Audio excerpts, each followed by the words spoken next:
Good afternoon, everybody. This is the fifth lecture, and there is light at the end of the tunnel. Tomorrow will be the last lecture, so you can hear a sigh of relief. All right? Okay. So let me spend about 2 minutes because it's a 5 minute gap.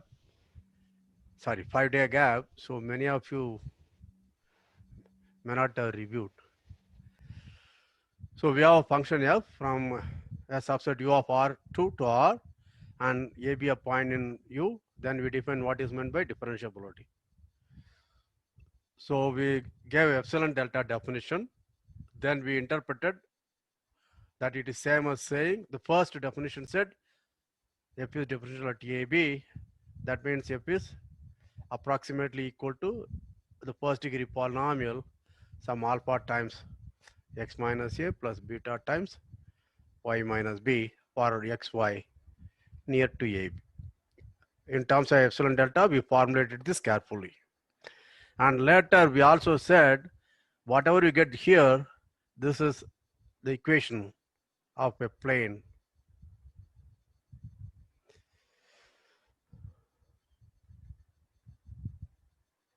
Passing through the point A, B, f of A, B.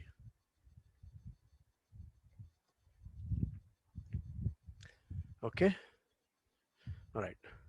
So the notion of differentiability is equivalent to asking there exists a plane passing through this point, which is as I drew the picture that day,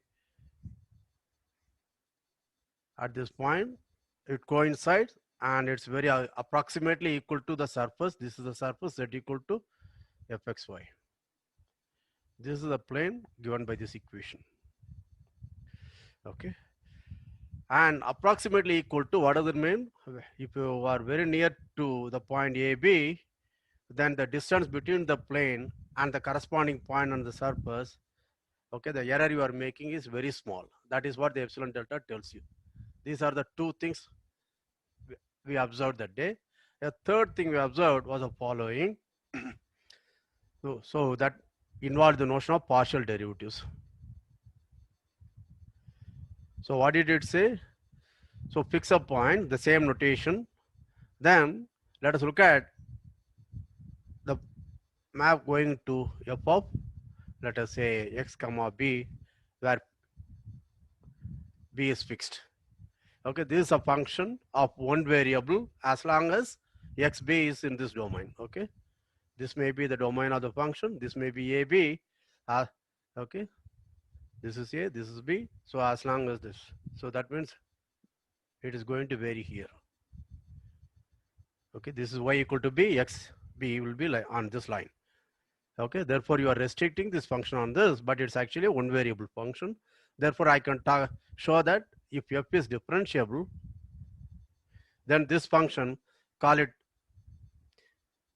g sub b, because that fixed at b, therefore depends upon b. F is differentiable implies g suffix b is differentiable at what point? At ab.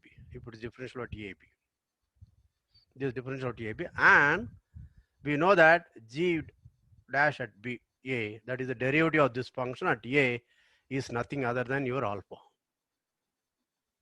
And a similar thing we did with for ha, y going to f of a comma y. Then we showed h dash at b is nothing other than beta. So as a corollary, what we found out was if f is differential at a b, the partial derivatives, these are called the partial derivatives because g of b, let us say gb dash at a is f of a plus h b minus h limit h goes to 0. Okay. So therefore you are allowing only the first variable. Therefore, that if the limit exists, and that is denoted by partial derivative of f at the point ab. So if f is differentiable at ab, we showed that partial derivatives exist, and the alpha and beta are nothing other than the partial derivatives of f at the point a and b respectively. Okay. Up to that we have seen in the last lecture. So it already took 4 minutes. Okay. Okay. Now there are few questions you one can ask. Okay. There is obvious question. Since in the definition of differentiability, if alpha and beta, if I say f is differentiable at AB, what does it mean? There exists real numbers alpha and beta such that something happens. So the first point is I have to assert the existence of alpha and beta. So it seems that is very easy. It is reduced to one variable problem, namely look at the partial derivative of f at the point AB, then call it alpha and beta respectively. You got this first degree polynomial. You understand that? If the partial derivatives exist, then I have the first degree polynomial without any doubt, no problem. But that may not show f is differentiable at the point AB because it's not f is equal this first degree polynomial, but also say it first degree polynomial approximates the function f very well. What do we mean by that? This is going to answer your question which you asked, one of you asked earlier. I said in the next lecture I will do that. That is, can somebody has unmuted the mic? Please mute your mic.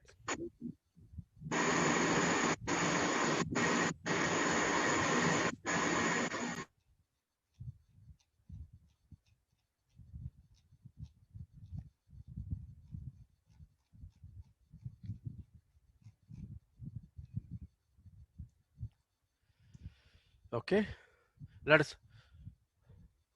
see. When I want to say f of xy is approximately equal to f of ab plus alpha times x minus a plus beta times y minus b, then the error, let me write it as only error. This error is f of x y minus this object, the first degree polynomial. Okay, this will depend upon x minus a and y minus b, or if you write x equal to a plus h and y equal to b plus k, so you can write it as either x minus a or y minus b or e of hk. What we wanted was e should go to 0 faster than hk or x minus a, y minus b going to 0. This is the crucial word. Why I need faster? Why can't I say e goes to 0? Okay, why can't I say e goes to 0 as hk go to 0? Why can't I say this? Why do I have to say it goes faster? One of you asked this question. I said I will do it. I want to do it in the third lecture itself, but I thought I will do it later. Okay. Why? Let us look at something. Suppose my function f from u to r is continuous at AB. You understand this? This is continuous at AB, right? Okay. Now, then let us assume alpha, let me take alpha equal to 0 and beta also equal to 0. If I simply say this as the definition, okay, then I am going to say f is differentiable at AB. You understand this? If you accept this as the definition, error goes to 0 as fast as hk going to 0, then any continuous function will be differentiable at the point. Do you appreciate this? You know that mod x is not, this is continuous but not differentiable because there is no unique tangent as I go along. From here, this will be the tangent. If I come along this is a tangent. Therefore, there is no tangent here. That means the derivative does not exist. So this is a continuous function, but it's not differentiable. So differentiability is a stronger notion. Now I will prove that. Why?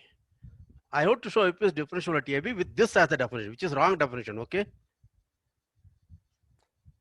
If this is your definition, then I'm going to prove every continuous function is differentiable, because these are the things which textbooks do not explain.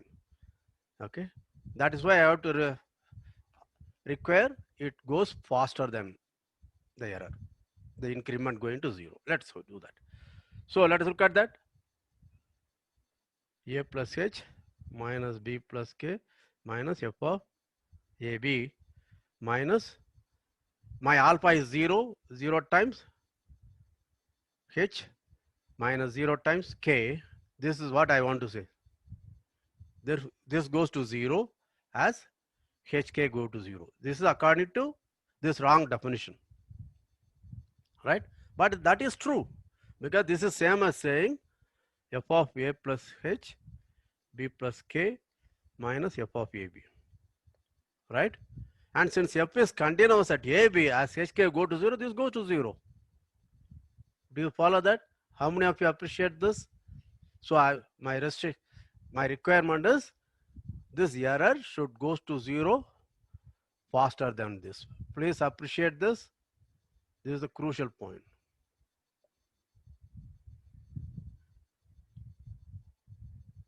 How many of you appreciate this point? Please say yes if you do that.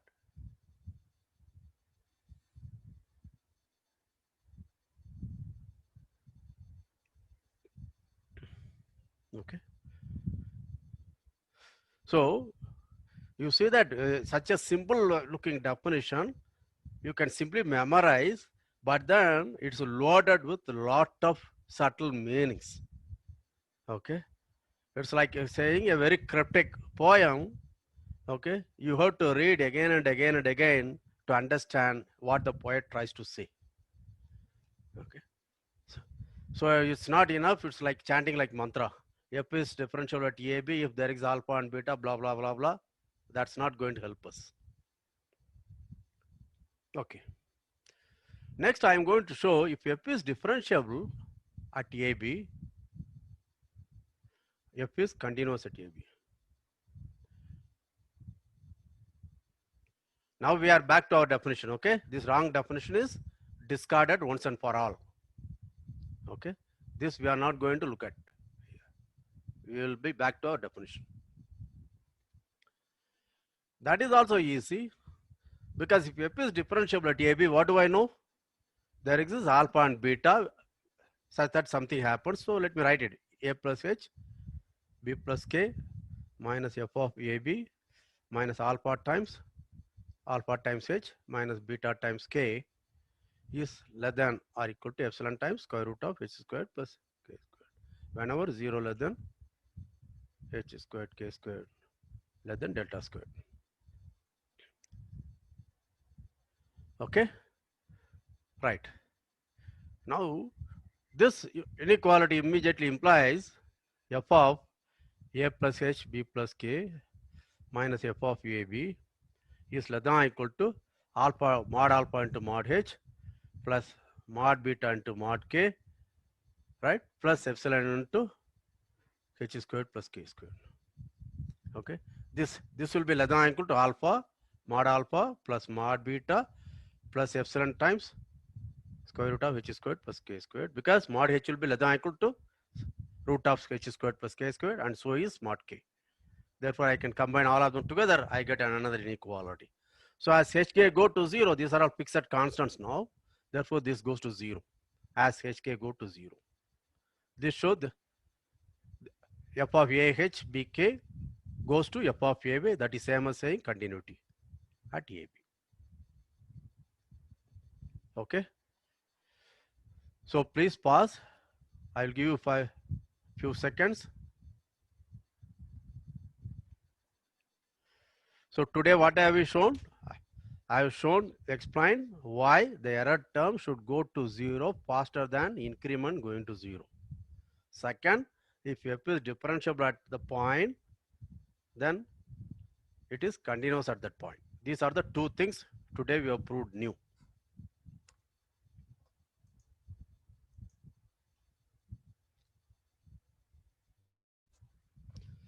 Do you understand this? Please say yes.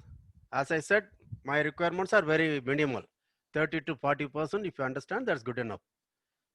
Because the rest has to come from you. You have to review.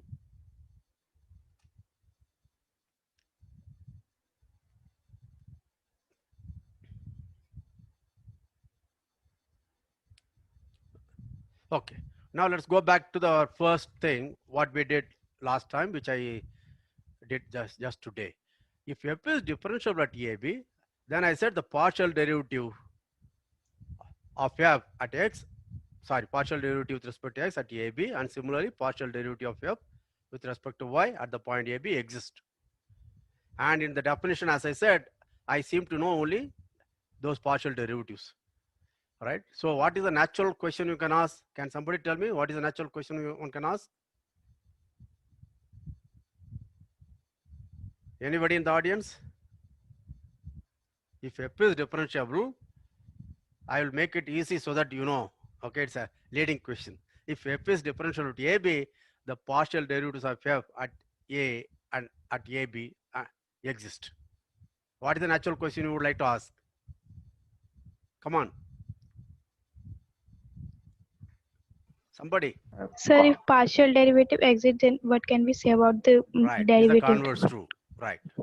So, if the partial derivatives exist at the point AB, can I conclude f is differentiable at AB? You understand this? Yeah.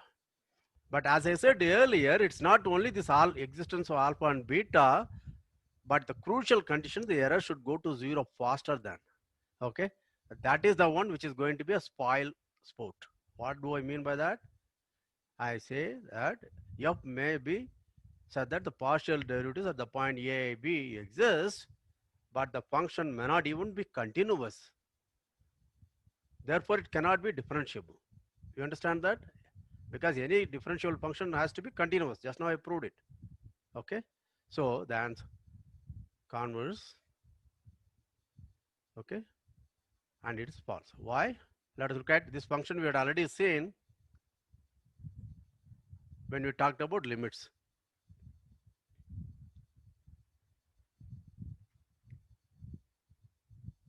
Okay.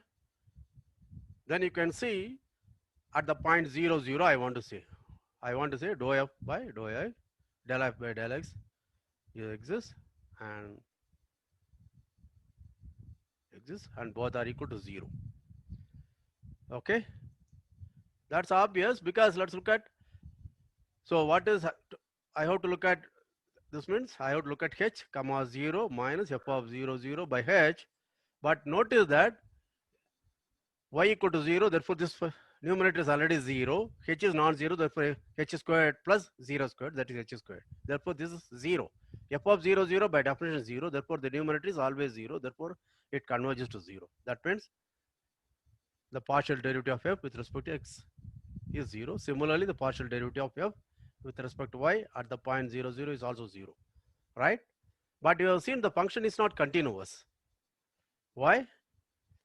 Because when I take y equal to x, if I move along the line y equal to x, then what happens? This is going to be x squared by x squared plus x squared, that will be always half. At each of these points, the function is going to take value half, therefore the limit will be half, but that's not equal to the value of the function at 0, 0, which is 0, 0, right? Limit, okay, x going to 0 along the line, x equal to y, half f of x, okay, is equal to half, but that's not equal to f of 0, 0. Therefore, f is not continuous. Okay, but it should also be, you know, this is a proof. I gave a counter example. Usually teachers are happy with this. Okay, but you should try to understand what goes wrong here. Notice that if I want to say the partial derivative of a function exists at the point a comma b, I am looking at the behavior of the function f only along this line and again only along this line, right? This is y equal to b, this is x equal to a. Okay, to compute the partial derivative with respect to x, I have to look at only this and this. But whereas continuity, you know, it requires the value of the function in and around the point AB. There are therefore a lot of directions are there. I have no idea about that. So something can go wrong. Do you understand this? It's a vague thing, but you should have this kind of feeling. Okay. How many of you understood what I said? Partial derivative looks at only the behavior of the function along these two lines, whereas continuity deals with the value of the function in and around the point AB. If you know the word, an open disk or a neighborhood or whatever you want to call it. Okay, that is the reason. And next, if those students in final year, third year BSc will ask, then what happens if directional derivative? Right? That we will attend to tomorrow. So, what are the things so far we have proved now? So, we have proved that if the function is differentiable, it's continuous at that point, right? And we also saw why we insist the error should go to 0 faster than this. And third, the converse. If the partial derivatives may exist, but the function may not even be continuous at the point AB, and hence it will not be differentiable at the point AB. Do all of you understand this? So these are the three results we have seen today. Next, what I want to do is I want to look at the geometric meaning of partial derivatives.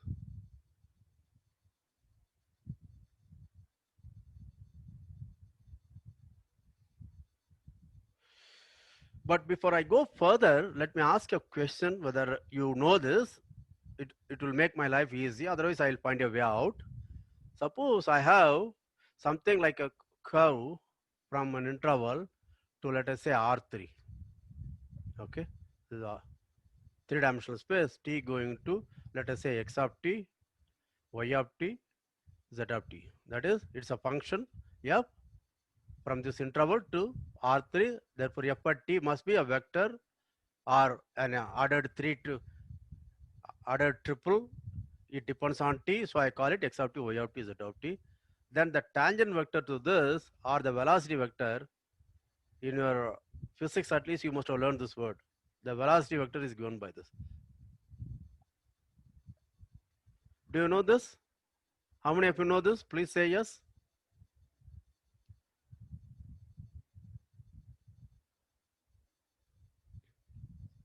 Very subdued response today.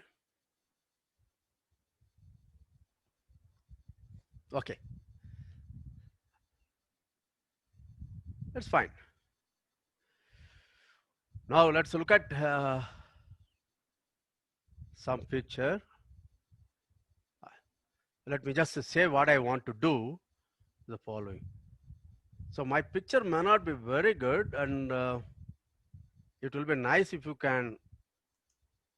I hope all of you want to learn, okay? Don't give up so easily.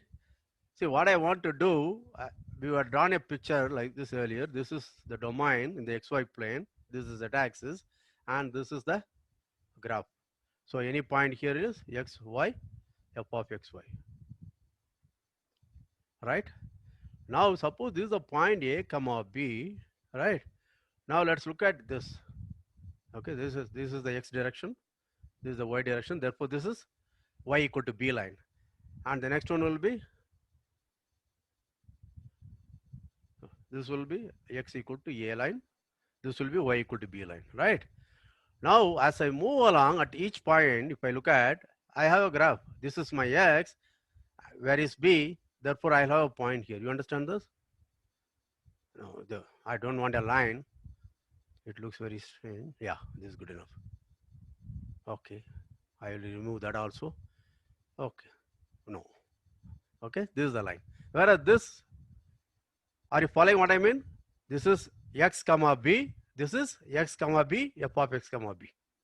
And similarly, this will be like this. Okay, take any point here. Any point here will look like what?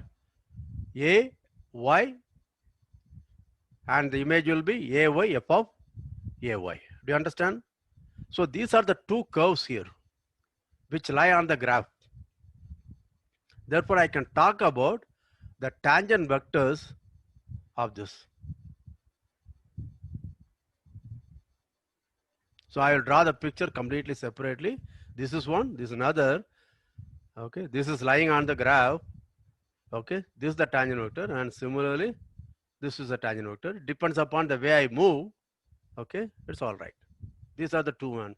What I want to claim is this tangent, the slope of this tangent vector is your dou f by dou x, and this will be dou f by dou y. Okay, it will be nice if we can show some pictures. So let me just share some picture which I have prepared. Are you following what I'm trying to say? we'll go slow.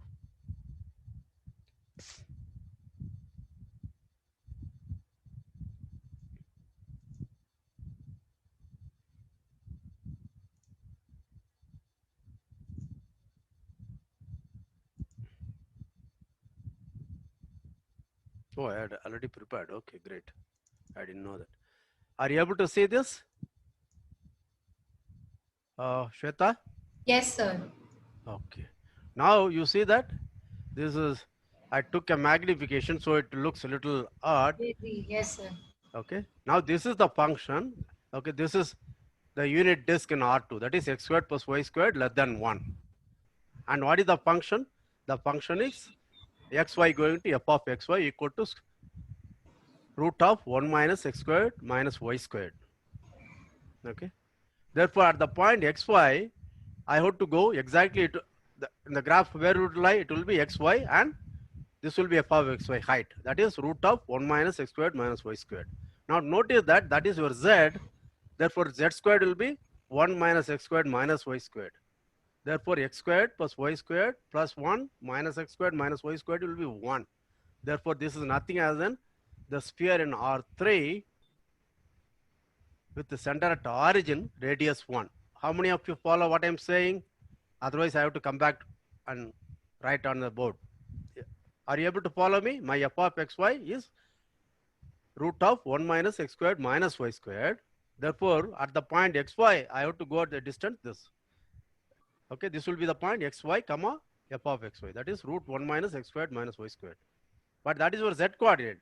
But you can see as obvious thing, x squared plus y squared plus z squared is 1. That is the equation for a sphere with the origin as the center and radius 1. Okay. So now this is the point xy. So I move along this point here. This point I'll go here. This point I'll go here. Notice that when I'm here, x squared plus y squared equal to 1 because this is the boundary, this circle. X squared plus y squared is 1. Therefore, what will be the point? This point. 1 minus x squared minus y squared. Therefore, it will be 0. That means, okay, this will be this point, circle itself. Okay, keep this picture in mind. I'll come back to my board and explain.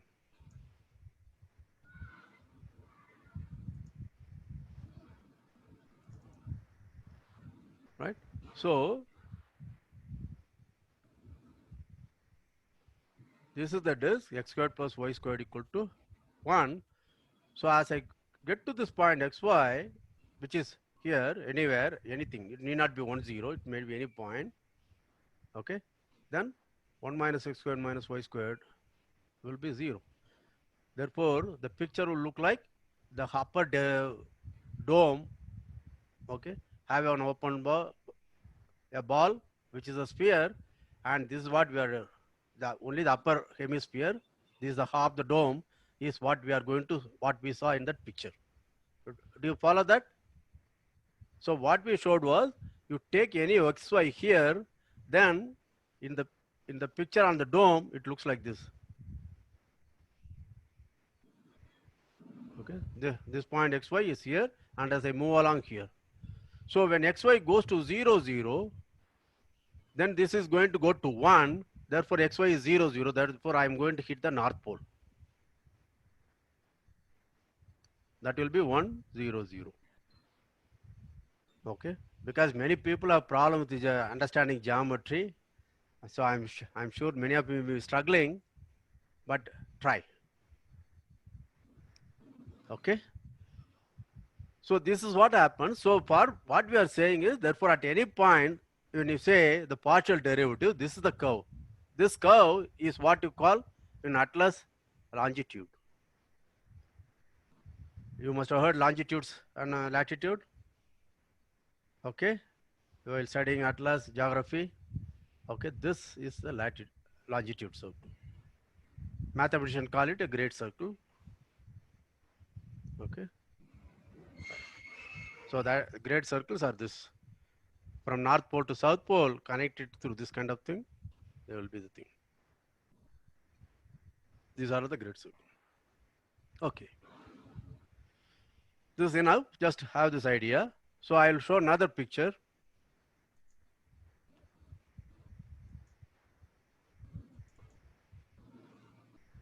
Are you able to see this? Not yet, sir. Oh, I have not yet shared it. Okay, okay.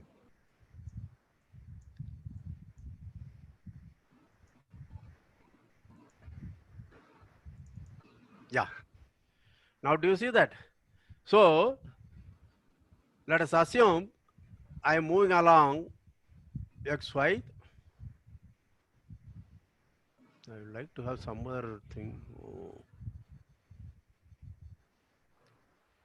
Anyway, let me all right. Okay.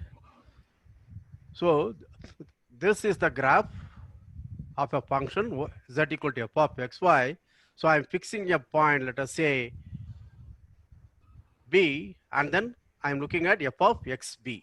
Therefore, as x along, okay, this is my maybe my x coordinate.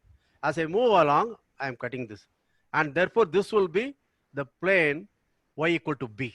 So you have, do you see that this is the surface? This is y equal to b plane. When it cuts along the curve. So this may be your point AB. Therefore, for this curve in the plane, this curve lies on the plane. You understand? Therefore, I can talk about the tangent vector at this point. That tangent vector is nothing other than del f by del x.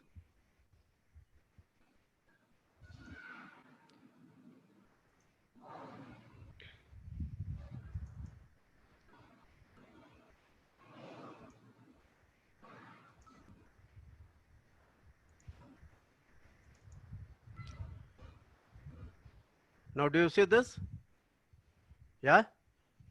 Now, as I move along here, I get this blue curve, and as I move along this way, another coordinate thing, I am going the red curve, right?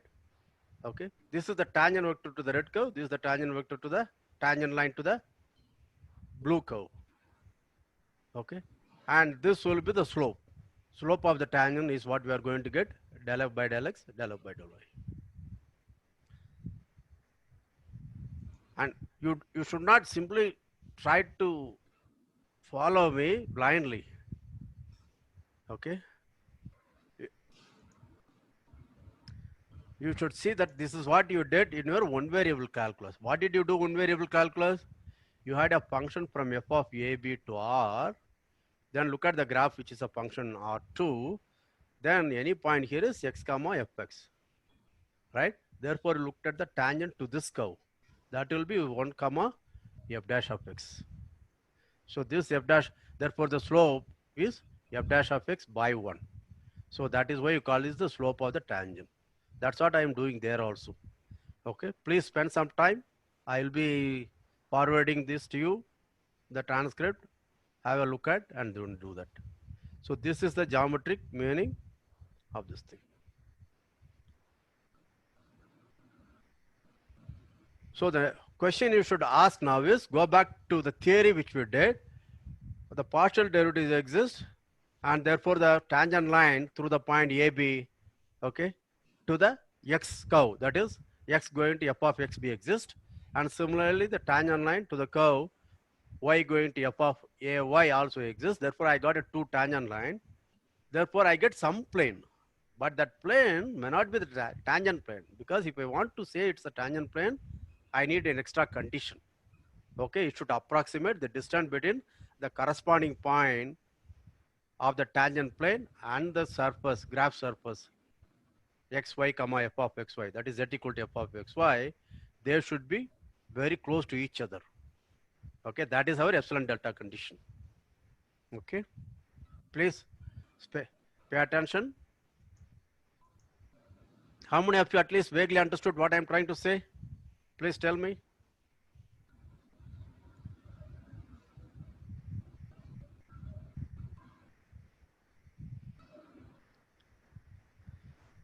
Good.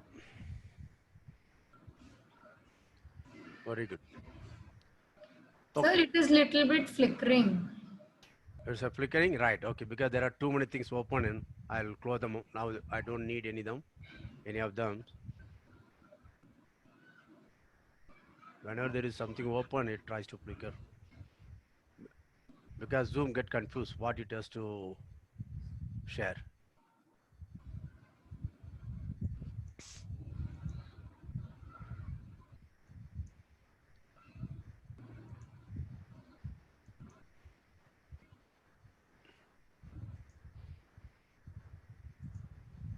Okay.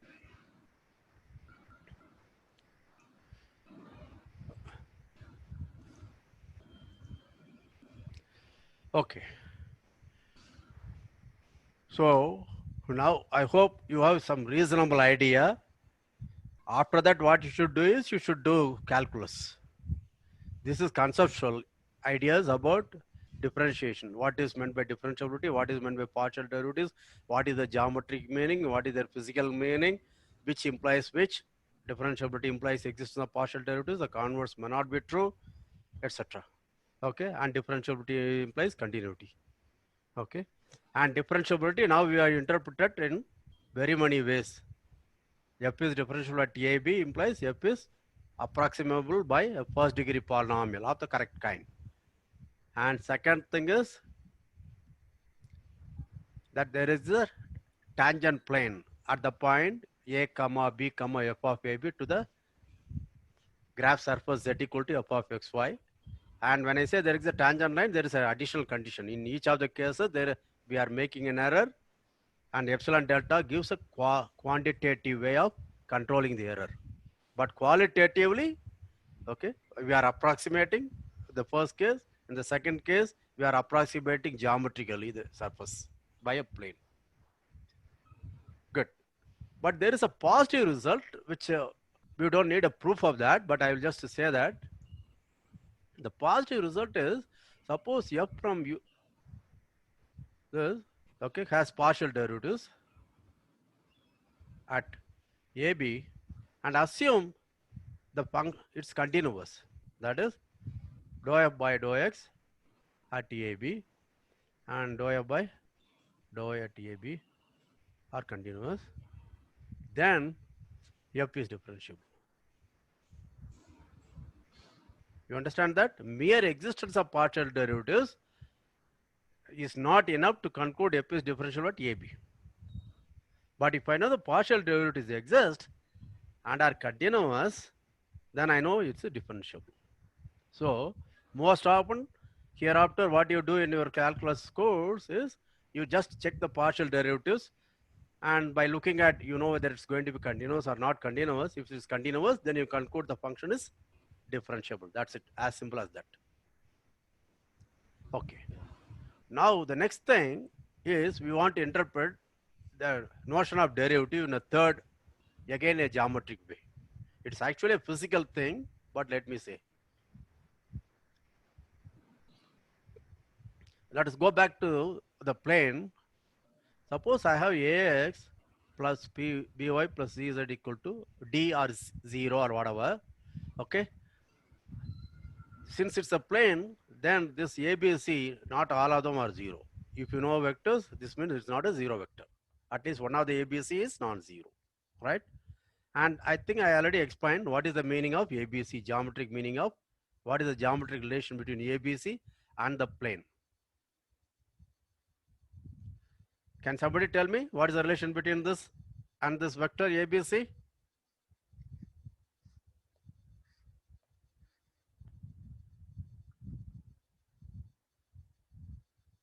Sun normal.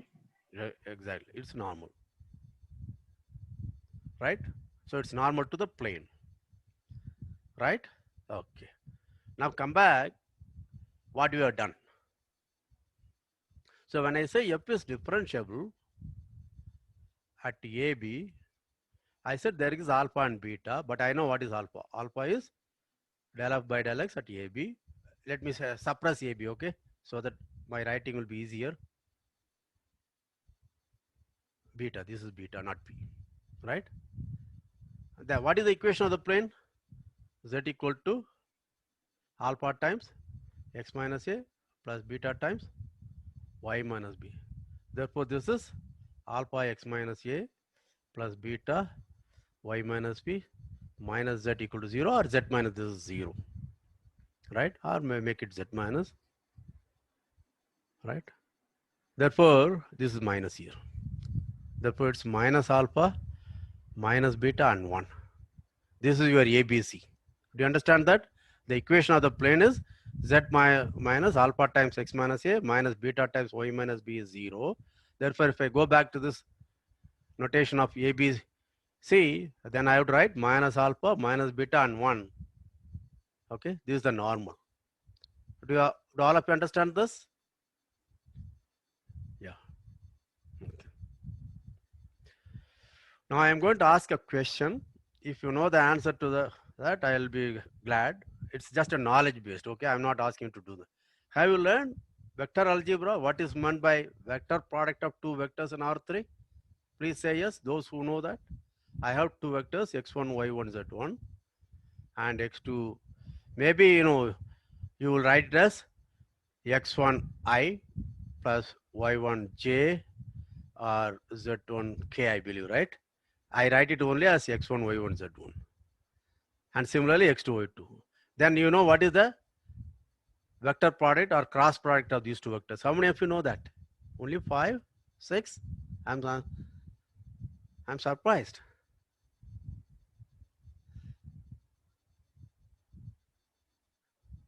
Yeah. Okay. The reason why I asked is, do you remember? Let us look at the curve x going to x comma b f of xb. Okay. This sits in the plane y equal to b in R3. Because y coordinate is always in b. You understand that? Remember the picture which I showed you? There is a picture like this and a plane cutting along this. Okay, this is a curve. Okay. You understand this? Right. Now I also said, what is the tangent vector at this? 1, 0, and this is del f by del x at the point AB. I will just suppress this. And similarly, the other one is 0, 1, del f by, sorry. Yeah. The other one will be y going to a y f of a y. Therefore, it will be this, right? And if you take the cross product, the vector product of that, you will get this. This is minus del f by del x, minus del f by del y, and 1. And again, your vector algebra would have told you the vector or cross product of two vectors is perpendicular to the plane spanned by these two vectors. Okay. Notice that this vector span this, the plane spanned by these vectors is tangent plane, right? And therefore the cross product should be normal to the tangent plane. That's what we saw already. I hope you appreciate. These are the things which usually we don't see, because we have to finish the syllabus. We don't spend time. How many of you understand this?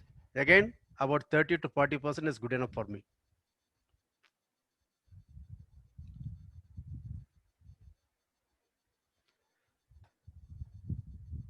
I'm just curious. See, throughout today, only about 17 odd students are responding. Do all of them belong to 5th semester? Please remove your yes and say yes to my question. Those 17 who had been answering, if you are 5th semester students, please say yes. I'm just curious. That's it. Maybe you are 3rd semester students. Very good. Okay, good.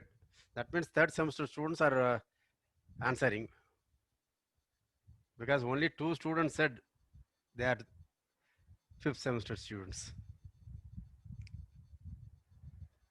Okay. So given a function f from u from R2 to R, see, these are all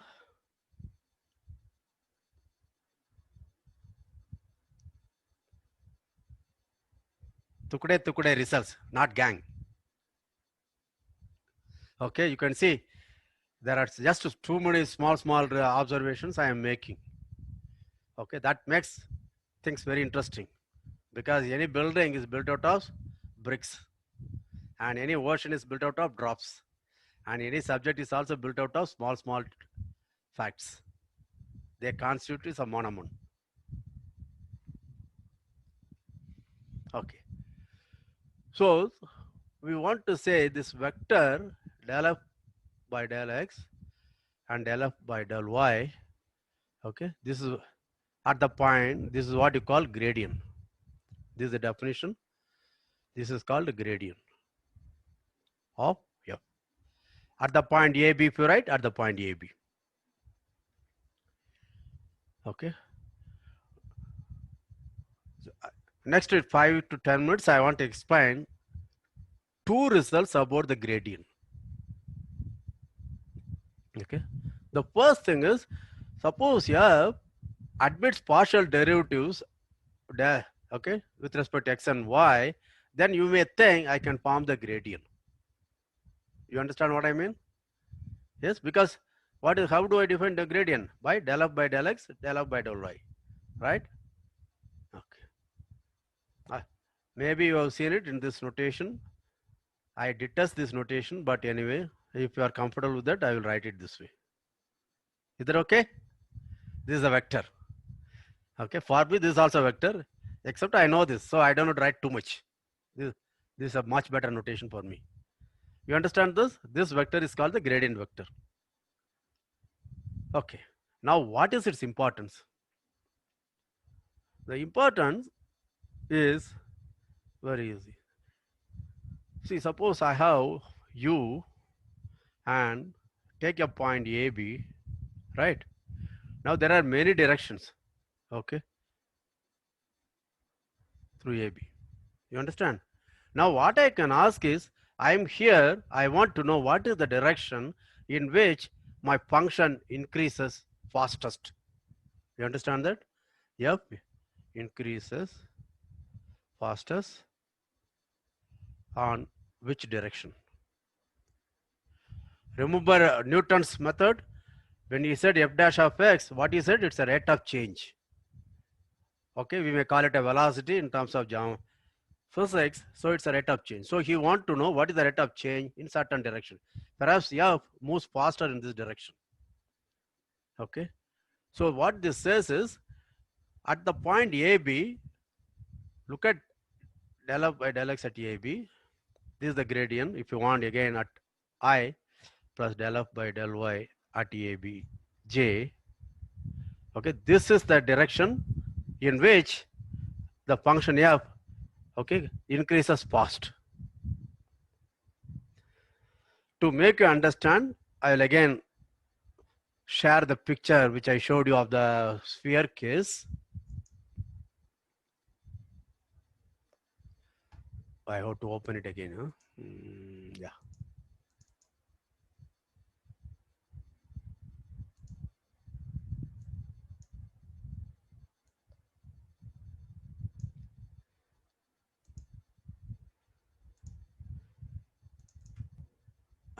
Okay. Are you able to view this picture? Yeah. Yes, sir. Yeah. Okay. Good. Now, this is your ground. Assume this, as I said, this is a sphere, part of the sphere, right?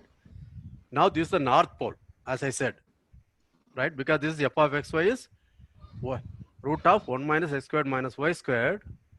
Therefore, this, okay, at 0, 0, it will be 0, 0, 1. The point above that will be North Pole, right?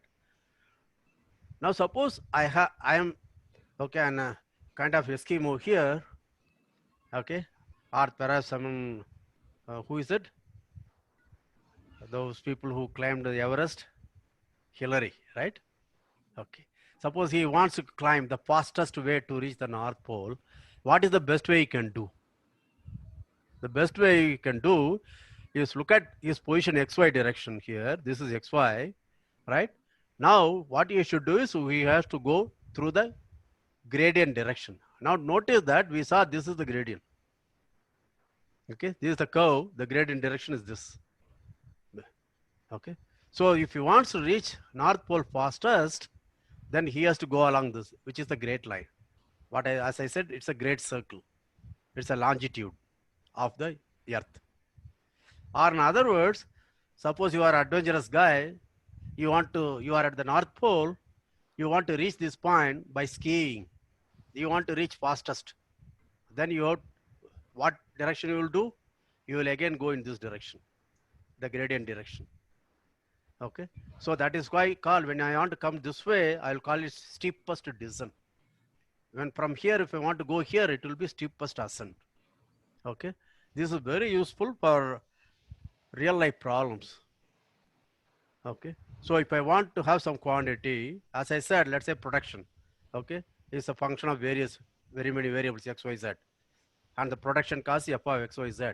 Then I want to reduce the production cost. Let us say f of x, y, z is a profit. I want to increase the profit. Okay, given the same ingredient x, y, z, then what is the fastest way I can do it? Okay. And stock market, all those things. Okay. It's a very useful concept. Yeah. In all real life problems, this is one of the most important. When you learn optimization theory, etc., you learn this. Let me ask you a question. How many of you climbed to reach a mandir? You have to climb something like 100 and 200 steps. Have you done that ever? Can you imagine that? Yeah. Now suppose it's like this. I climb like this.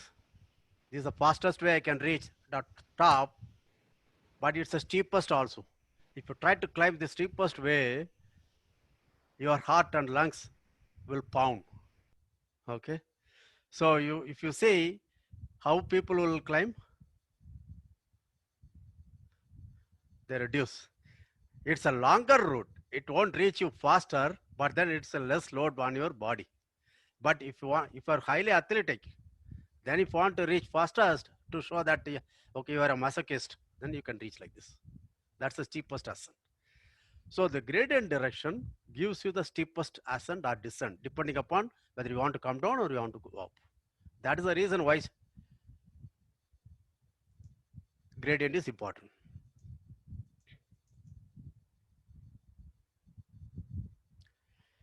Okay. And again, as I said, there is another reason. This is the physical reason, optimization problem.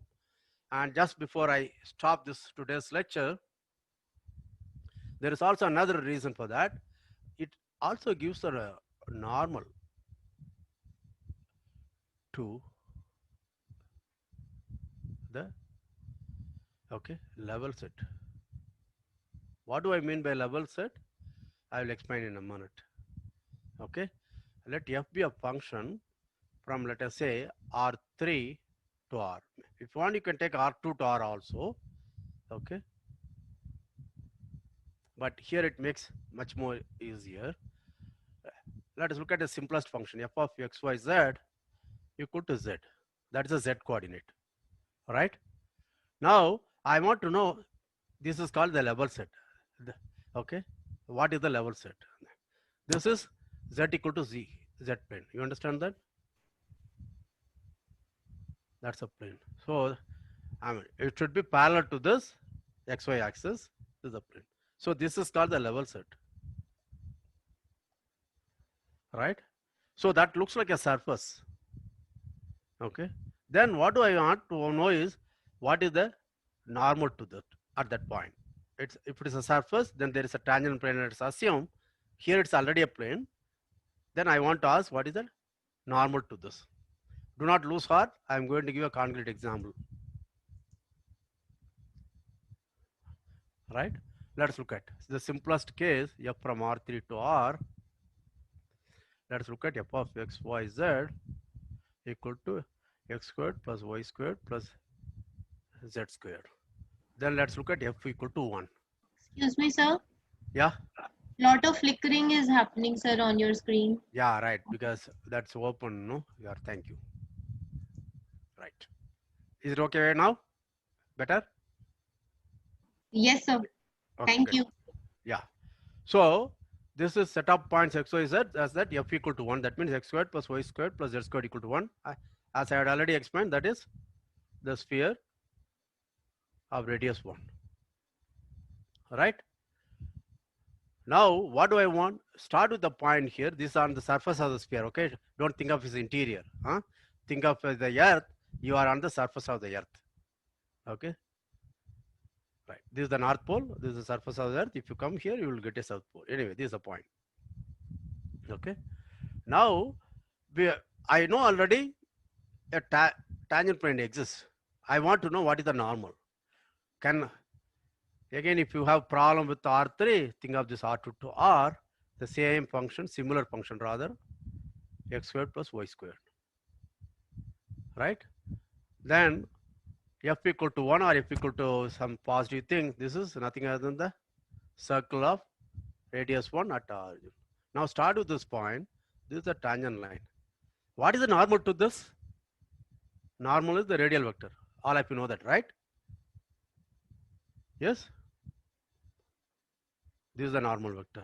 That is what you call is, this is we will call the position vector is already the normal vector to the circle. Similarly, I should expect on the surface of the earth, okay, please all of you imagine a ball, a round ball, and you are on the surface and you can put a plane on that, which is tangent plane, okay, just to touch us at that point. Now you can see the position vector, that is from the center of the ball to the point of contact, that will be normal to the plane. Do you understand this? I claim it is nothing other than the gradient. Let us see that. Because let us look at f of xyz equal to x squared plus y squared plus z squared. What is the gradient? At the point, this is 2 times, if you want, 2xi, 2 times xy, yj plus zk. I will write it as 2xy. Okay. So this is the normal, but if it is a normal, then any scalar multiple, right? This is the normal 2, but this is also a normal. So the position vector is a normal. So the gradient of a function, of a differentiable function, denotes 2 things. What are the 2 things it denotes? It says the direction in which the function has the fastest increase. And second, if you think of the level set, the gradient is nothing other than the normal vector to the tangent plane to the level set f equal to c. These are the 2 things. Okay, these are both are very, very important interpretations in real life. Okay, in all applications, of course, within mathematics, in geometry and topology. Okay, and just one more example, with that I will stop. Let us look at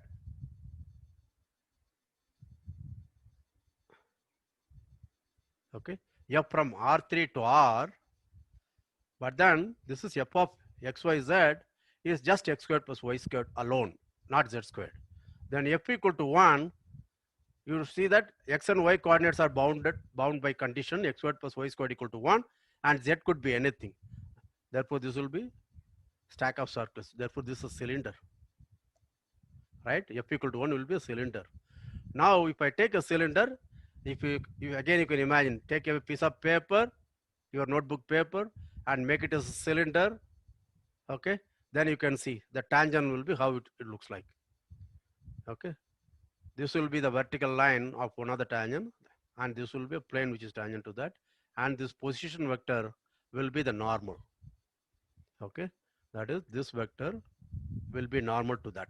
What is that vector? Let us look at this. The gradient of this is going to be 2 times xi and plus yj in my notation and 0. That doesn't matter. If you want it at the same point. Okay, so this will be normal to this plane. Okay, these are some small simple-minded examples to make you feel confident about the thing. So you can notice today we covered quite a bit of small things. As I said, they're all tukde pieces. Yeah. Please do not read any politics in that. Okay. So I will stop the lecture. If If you have any questions, you can ask me. Can we pause the recording unless they can come back and ask, right? You can send them to breakout rooms. Yes, sir. So I will.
So another half minute.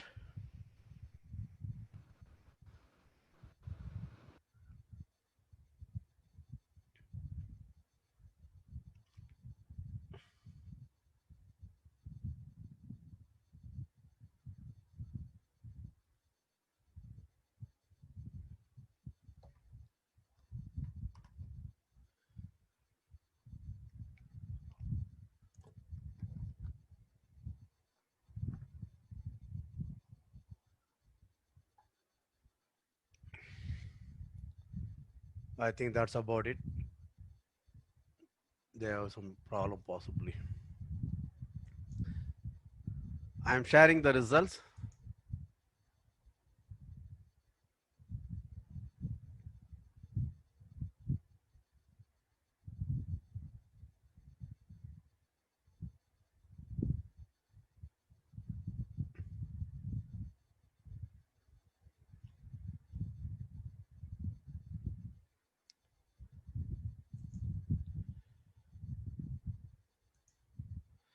Okay. Are there any questions or doubts?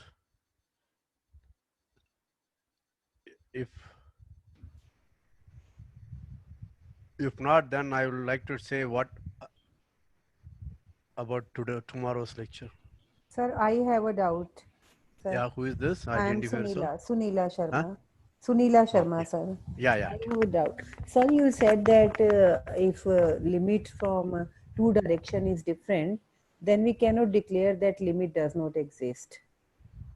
We should go by epsilon delta definition in two variables. Can you say it again?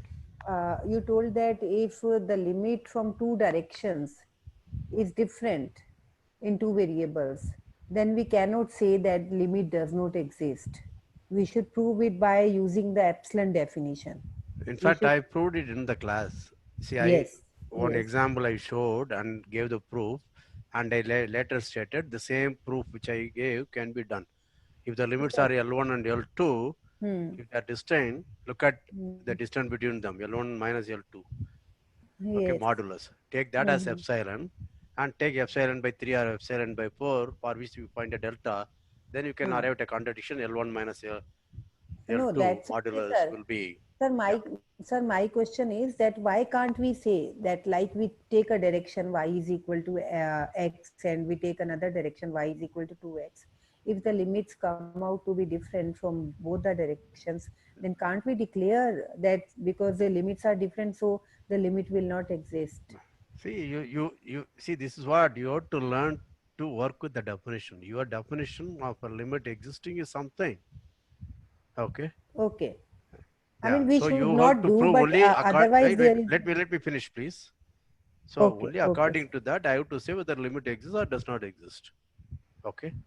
But what when you go along a direction, what you are doing is, as I said in the very first and second lecture, I am reducing the problem to one variable case. Okay, that is to as an aid for me to understand what should be the limit. Okay, and second, if the limits are going to be distinct, then I suspect the limit does not exist according to my definition. I have to give a proof.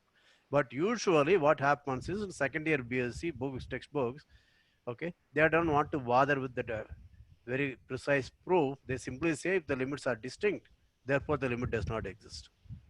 You understand? Even today I explained why the partial derivatives exist does not imply even the continuity, right? Because only two directions you are looking at, but continuity involves everything that happens around the point. Okay.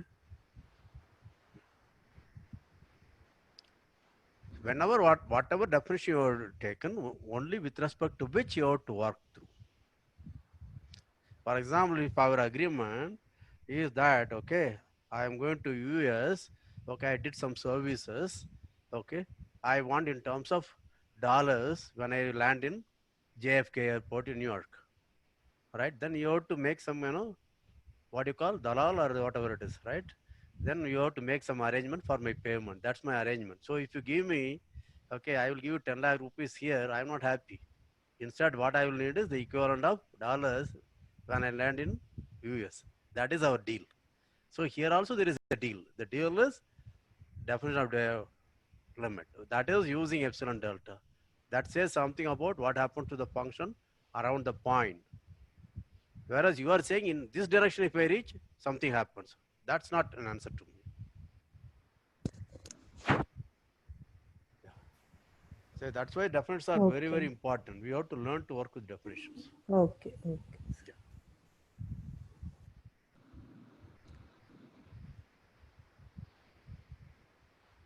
Anyone else wants to ask a doubt? Ma'am, I have a question. Yeah. Uh, Priyanshi. yes, sir. Sir, at the last part, you said that f increases or decreases in the fastest of terms of its gradient. Sir, can you help us see it geometrically? I just showed the picture. I asked you to be an Eskimo and climb to the North Pole, or be an adventurous sportswoman to climb down from the North Pole downwards. Okay. Sir, my Yeah. question is that how did you come to know that particularly gradient is having the Yeah, steepest exactly. inclination? See, that's a correct question you should ask. Some student already asked. I think what's her name? You called her out, Shweta. That student Rashmi. already asked. Huh? I think Rashmi. Yeah, Rashmi Sarwal. Yeah, she asked that question. So because the proof depends upon what is known as a dot product or inner product on Rn or R2 or R3 and the Cauchy-Schwarz inequality. This is explained in the article which I mentioned in the first page of my transcript. Okay, a conceptual introduction to several variable calculus. I have given the proof also. Okay, there is a proof for that. Okay, But I sir. tried to explain the geometric idea as well as the physical idea and in terms of example, through example. Okay, we are not given a proof for that. The proof, because the proof, many of your second year BSc students, even final year BSc students, you may not have learned inner product spaces or Cauchy-Schwarz inequality. So I didn't want to give that proof. But the gradient is very, very important tool technique for applied sciences. Okay. That's the reason why I give. Is that Okay, all sir. right, Prayanshi? Yes, sir. Yes, sir. I'll refer to you the book, sir. Yeah, you please read my article. I have given a proof. It's a proof is very easy. If you want, I can give you now. But then there are few things I have to assume. If f is differentiable, directional derivatives exist, and directional derivative how it is given in terms of the derivative, and then how it comes as Cauchy-Schwarz inequality dot product, and use Cauchy-Schwarz inequality and get the proof. Okay, I can give the proof, no problem. Okay, sir. Okay, let's Thank hope you. tomorrow whether I could do something, but I am not very sure Okay, because sir. the time is limited. But can we extend tomorrow's lecture if necessary by another 15-20 minutes rather than 1 hour? We may have to kind of eat upon the discussion hour. We may have to reduce or completely throw it out. Let us see. It all depends upon students' response tomorrow. Yeah, but anyway, this is proved in my article. You can find it. If you want transformation or linear map. Don't worry about those things. Okay, then you will be psyched if you hear these words today. Don't worry about. Okay, I will make it easy. You make an effort to follow, you will follow. And probably I will prove this also gradient thing tomorrow. Anything else?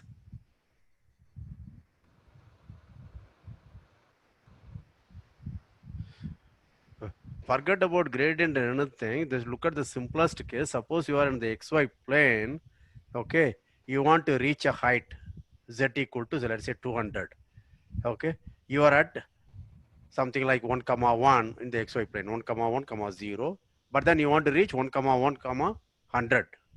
What is the fastest way you can reach? Can you see? So the vertical I'm line. showing. Yeah, exactly vertical line, right? There are many paths. I can go like this, right? But then that's not the fastest way I can reach it, because this is the way I can go topmost speed. That's the reason. Okay. This is a very linear case, therefore I can explain. But the non-linear cases, that's where we are replacing by means of gradient, the derivative. That's what I also explained. When I have to reach the top of the mandir, in which I have to climb about 200 steps, the fastest way to reach God will be really, you understand? If you are physically unfit, okay, the fastest way you reach 200 steps, you may collapse and reach God. Okay, anyway, if you are athletically good, the fastest way is directly go along the steps. You keep to one. If this step is like this, okay, keep the same direction, so go fast. If you are in the middle of the step, you go the same middle of the step fast. Otherwise, you in the first step you will be here, second step you may be here, third step you will be there. It will not be fastest method. These are the thing. You must have heard the word gradient. Okay, the word gradient is used only for this reason. What is the gradient of a road? Unfortunately for us Indians, science is exam and textbook. Real life sciences, does it exist? We never integrate, right? Ours is only memorizing and writing, getting the highest score. Therefore, top will say 99.9% is the cutoff mark. What is the cutoff mark at Miranda this year? Sir, it's not out yet. What's the secret? No, sir, it's not out. I It's see. another 5-7 days. Yeah. It's starting from I 12th remember of 1 year Hindu college was something like 99 point something.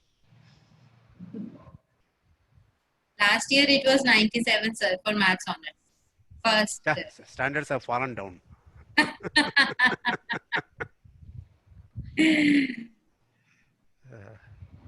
SRCC came out with 100% sir once.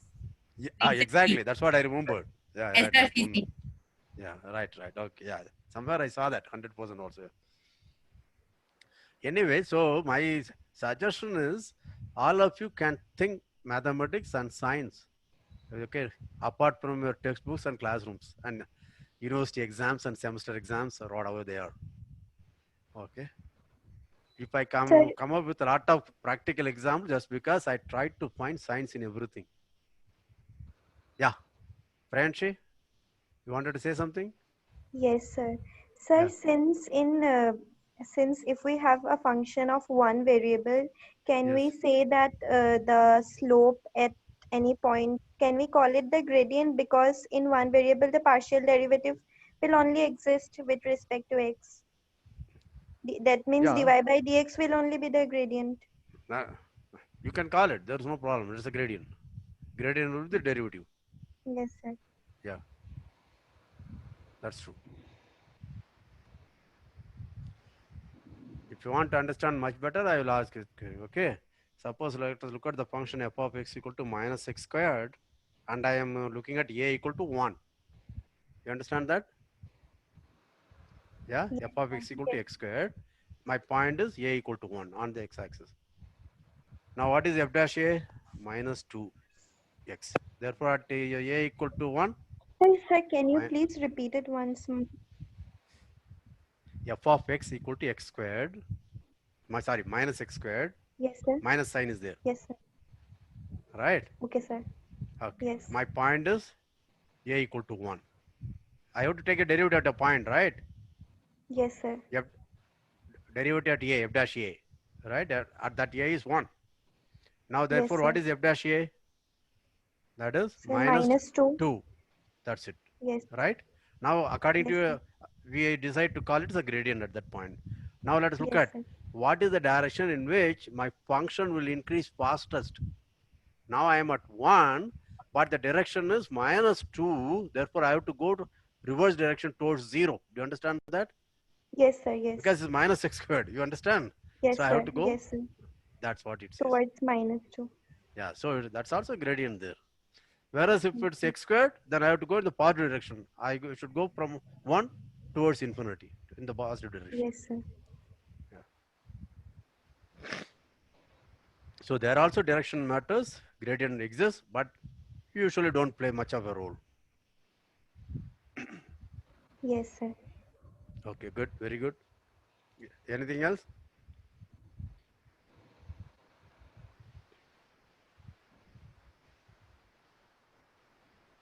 Okay.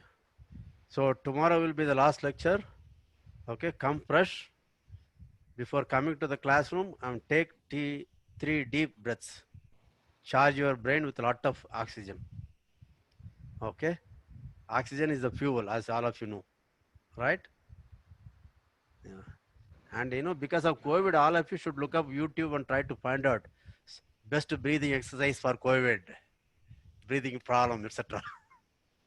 So practice so that your oxygen saturation should be at least 98% minimum.